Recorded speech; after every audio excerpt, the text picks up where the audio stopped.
आपण पाहत आहात आर.के. न्यूज. बातमी तुमची, आवाज आमचा.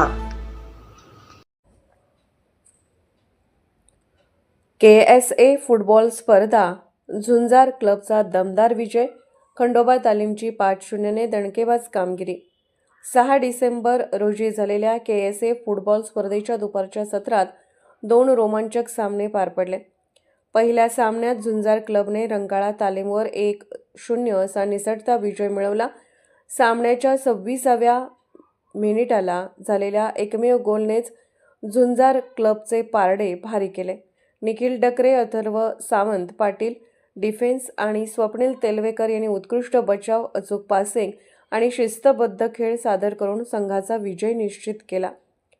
दुसऱ्या सामन्यात खंडोबा तालीमचा पूर्णपणे एकतर्फी असे वर्चस्व पाहायला मिळाले.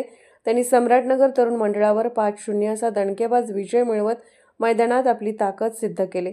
खंडोबा तालीमकडून 25व्या मिनिटाला पृथ्वीराज साळुंके, 35व्या मिनिटाला रोहित जाधव, 37व्या मिनिटाला विष्णू टीएन तर उत्तरार्धातील 55व्या मिनिटाला शाहीर यांनी आदित्य पाटीलच्या अप्रतिम पासवर गोल नोंदवत आघाडी भक्कम केली.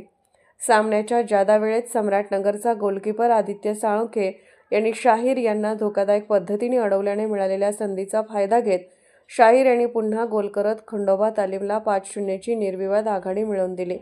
सम्राटनगर तरुण मंडळाकडून पराभव असूनही निरंजन कामते, यासिन नदाब, अशिल बागवान, तेजराज माने आणि ओंकार जाधव यांनी शेवटपर्यंत लढाऊ खेळ करून संघाची जिद्द कायम ठेवली. आर.के. न्यूज चॅनलला लाईक करा, शेअर करा आणि सबस्क्राईब करा.